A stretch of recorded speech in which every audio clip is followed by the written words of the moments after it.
Assalamualaikum, hai guys, welcome back to my channel. Di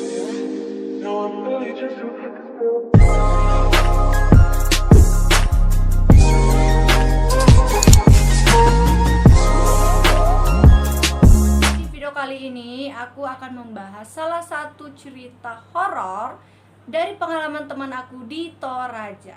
Kita sebut aja Jeffran. Nama ini adalah nama samaran karena permintaan dari narasumber. Tapi sebelum kita lanjut ke videonya, kalian jangan lupa like, subscribe, komen, share, dan nyalakan loncengnya. Dan jangan lupa juga follow Instagram aku @1devtrenibuyung, G-nya 3. Oke, kita langsung aja ke videonya.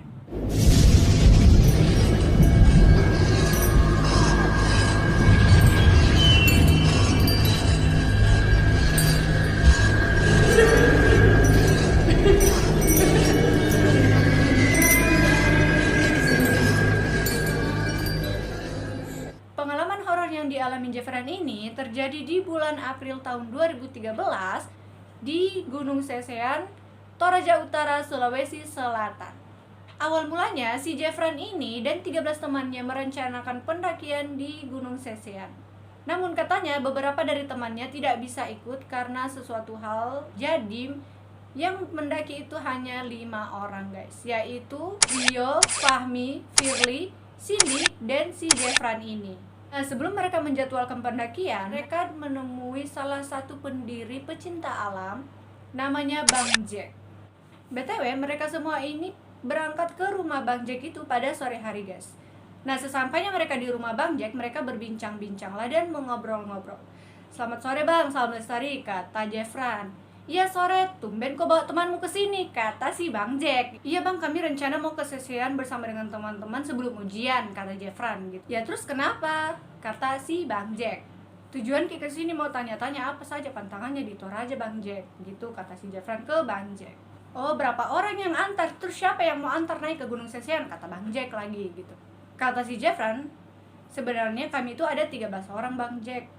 Tapi karena itu teman ki yang lain berhalangan, jadi kami hanya ke atas itu cuma 5 orang Ji," gitu kata Jeffran. Nah kemudian kata Bang Jack gini, "Banyak pantangannya di atas itu. Ditambah kalian masih SMP, mau pergi sendiri bisa-bisa tersesat kalian nanti di atas itu. Dari jumlah kalian saja ini sudah melanggar. Nah pantangan kalau misalkan mau komi ke atas itu toh, kalian tidak boleh ganjil, jadi harus genap. Terus tidak boleh pakai baju hitam, tidak boleh bawa sarung hitam, tidak boleh bawa lombok, tidak boleh bawa daging mentah, dan tidak boleh bicara kasar," kata Bang Jack. "Bahaya kalau kalian naik sendiri begitu, baru jalur belum terbuka di atas," kata Bang Jack kayak gitu guys. Berarti kalau kita ke atas itu harus ada yang bisa tahu gimana cara pendakiannya ke atas. "Jadi bagaimana Mini Palek Bang? Nah itu jika kesempatan kami ke atas, karena selesai ujian ini banyak teman yang mau lanjutkan sekolah di luar," kata si Jeffran. Terus kata si Bang Jack, "Nanti saya yang antar kalian ke atas. Tapi kalian harus 6 orang, karena saya harus bawa satu anggotaku yang bisa jaga kalian nanti di atas toh." Kemudian sambung si Jeffran lagi, "Tidak ada yang bisa ikut ke atas itu Bang. Ini saja tidak ada yang mau ikut tapi kami paksa Ji." Kemudian kata Bang Jack, "Nanti Pipalik saya siapkan 2 anggota lagi untuk temani komi ke atas. Terus kapan kamu komi mendaki ke atas?" Terus kata si Jeffran, "Tanggal 23 Ji Bang." "Oh kalau begitu kalian siapkan saja ransum untuk 5 orang ini. Nanti kami bawa ransum sendiri-sendiri. Yang penting kalian siapkan SB, senter, dan tenda." Singkat cerita, tepat pada tanggal 23 April 2013 itu mereka melakukan pendakian ke Gunung Sesean. Nah mereka bertemu di rumah Bang Jack, dan di rumah Bang Jack itu perjalanan memakan waktu sekitar 30 menit hingga sejam guys. Mereka berangkat itu naik kendaraan motor. Mereka janjian di rumah Bang Jack ini agar mereka tidak berpencar-pencar jika mereka melakukan pendakian tersebut. Biar nggak nanya-nanya lagi, "Kalian di mana? Di mana kok? Di mana?" Katanya di dalam pendakian ini mereka memilih jalur pintas agar mereka bisa cepat untuk sampai di kaki gunung. Mereka melakukan pendakian jam 5 sore. Hal itu mereka lakukan agar bisa secepat mungkin tiba di sabana Gunung Sesean sebelum maghrib guys. Nah sebelum berangkat, Bang Jack ini memberikan arahan kepada anggota-anggotanya. "Selamat sore, salam lestari. Jadi di dalam pendakian kali ini yang jadi leader itu saya, kata Bang Jack.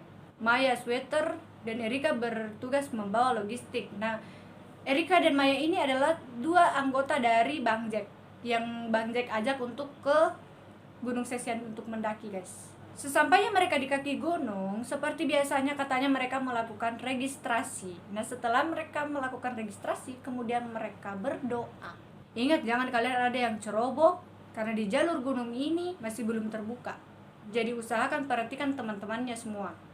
Nanti kalau ada suara dan hal lainnya yang bisa mengganggu perjalanan tak ke atas, cuekin saja, ndak usah didengar, kata Bang Jack. Nah, mereka melakukan pendakian dari kaki gunung itu jam 7 malam. Nah, awal perjalanan ke atas katanya masih baik-baik aja, dan teman-temannya semua menikmati perjalanan ke atas, termasuk si Jeffran ini. Ternyata di situ udah terjadi hujan yang agak deras, guys, sehingga langkah kaki mereka untuk ke atas itu terasa berat karena dipenuhi dengan air untuk menuju ke atas. Jadi ada pos 1, 2, 3, 4, 5, dan 6. Nah, di pos 6 itu mereka akan melakukan perkemahan di atas. Nah, selama trekking dari kaki gunung ke pos 2, mereka memutuskan untuk beristirahat sejenak. Nah, ketika mereka istirahat, mereka mulai menemui hal-hal aneh, guys. Mereka udah merasa kayak, aduh, apa nih gitu. Saat itu, si Jeffran ini dan teman-temannya merasa kayak, duh, nih kita udah terlambat banget nih kalau kita naik ke atas gitu. Namun mereka mencoba untuk tetap semangat menuju ke pendakian tersebut di pos 6 itu agar mereka bisa berkemah. Dalam peristirahatan ini, si Jeffran melihat si Firly yang sedang melamun. Kemudian mereka sesekali mengalihkan perhatian si Firly agar tidak melamun. Si tatapan Firly ini katanya tatapan kosong.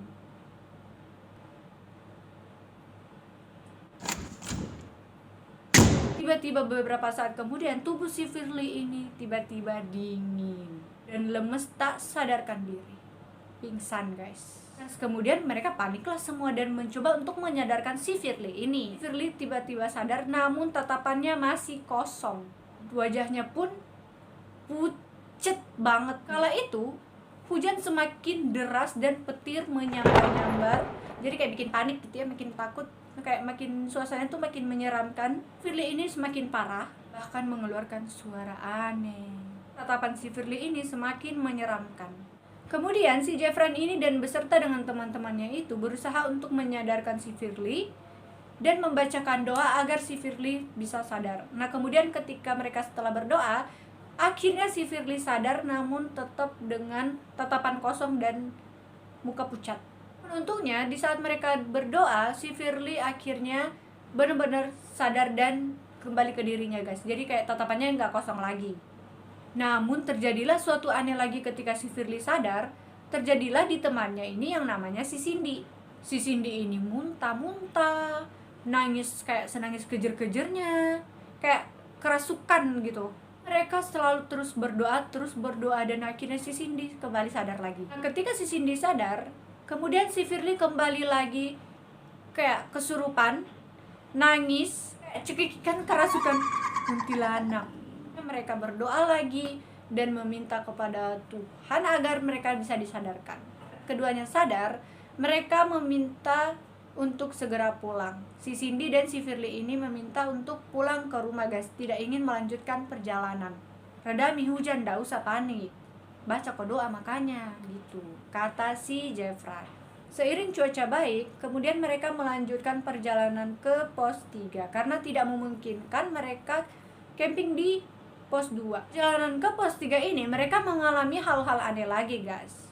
Mereka diganggu oleh nenek-nenek berkebaya merah yang berdiri di jalur di antara dua pohon besar itu. Yang melihat sosok nenek-nenek itu adalah Cindy. Terus kata si Cindy, "Bukan saya, Nek, saya tidak bawa apa-apa ke sini." Kata si Cindy udah kayak ketakutan, guys. Si Firly ini semakin aneh. Terus kata si Firly, bukan saya, Nek, saya tidak mau ikut." Dia juga ketakutan, saking ketakutannya dia teriak-teriak dan panik. Setelah kejadian itu, spontan Bang Jack dan si Jeffran ini mengumpulkan carrier dan memeriksa ransum yang mereka bawa. Karena di awal itu Bang Jack sudah bilang kalau pantangannya itu tidak boleh membawa sarung hitam, lombok, baju hitam, dan pantangan-pantangan yang lain yang telah disebutkan di awal tadi. Mereka pertama memeriksa tas Cindy.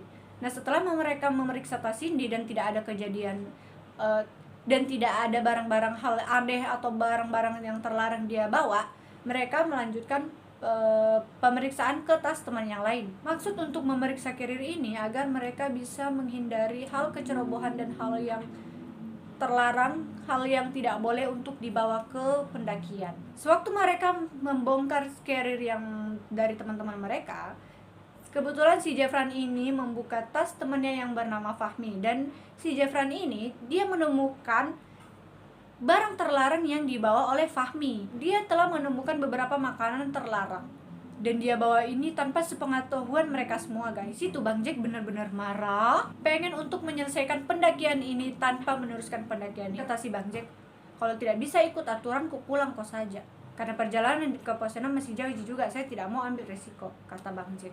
Minta maafkan Pale bang atas kecerobohannya si Fahmi, tapi tolong jangan hentikan pendakian ini bang, karena cuman ini jiwa Tuki yang bisa dipakai untuk pergi mendaki ke atas, kata si Jeffran.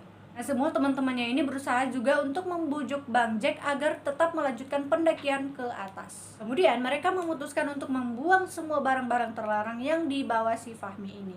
Saya ingatkan sekali lagi, jangan terulang lagi kejadian ini, kata si Bang Jack ini. Singkat cerita, mereka kemudian tiba di pos 4. Karena masih ada 2 pos lagi untuk menuju ke pos 6 untuk mereka bisa camping di atas, mereka memutuskan untuk istirahat sejenak. Kata si Bang Jack, Jeffran masih mampu jikoka. Kalau tidak bisa mencari saja lokasi di sini, so pagi baru dilanjutkan ke atas. Terus kata si Jeffran, saya masih mampu Bang, tapi tidak aku tahu kalau yang lain. Bagaimanakah yang lain, masih mampu pika atau kita camp saja di sini, kata Bang Jack. Dan beberapa dari mereka itu menyerah. Akhirnya mereka memutuskan untuk camp di pos 4. Sewaktu mereka memasang tenda, tiba-tiba badai datang dan mereka semua panik. Salah satu anggota dari Bang Jack kemudian mendatangi mereka. Nah, si Erika ini adalah anggota si Bang Jack ini. Kemudian si Erika bilang, siapa yang bawa baju hitam sama sarung hitam? Kata si Erika, tanya si Erika ini. Tidak aku tahu juga kak, kata si Jeffran lagi. Periksa semua barang bawaanmu, kata si Erika. Mereka menemui lagi sarung hitam dan baju hitam di tas Fahmi lagi, guys. Bang Jack yang telah mendengar ini kemudian habis kesabarannya dan marah. Katanya ada seorang pemuda penduduk di sekitar pegunungan mendatangi mereka dan mereka diajaklah berbicara dan berbincang-bincang. Si pemuda ini mengajak mereka semua untuk menemui kakek tua agar mereka bisa melanjutkan perjalanan lagi.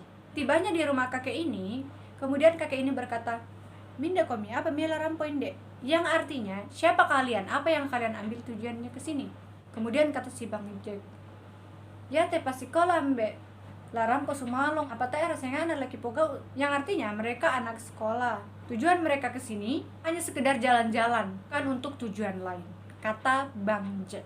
Setelah kakek itu mendengar penjelasan dari Bang Jack, mereka pun diarahkan sama kakek itu menuju sebuah batu untuk meminta maaf atas kecerobohan yang telah mereka lakukan. Setelah mereka melakukan yang telah diperintahkan oleh kakek itu, mereka beristirahat kemudian melanjutkan perjalanan lagi ke atas. Akhirnya mereka tidak menemui hal-hal aneh lagi, guys. Oke guys, itulah salah satu cerita horor dari pengalaman teman aku. Gimana menurut kalian? Apakah cerita ini benar-benar horor, benar-benar seram? Buat kalian yang punya cerita horor juga, kalian bisa kirim di email aku wandafitriani@gmail.com. Nanti aku akan ceritain di video selanjutnya. Terima kasih sudah menonton video ini. Wassalamualaikum warahmatullahi wabarakatuh. Bye bye.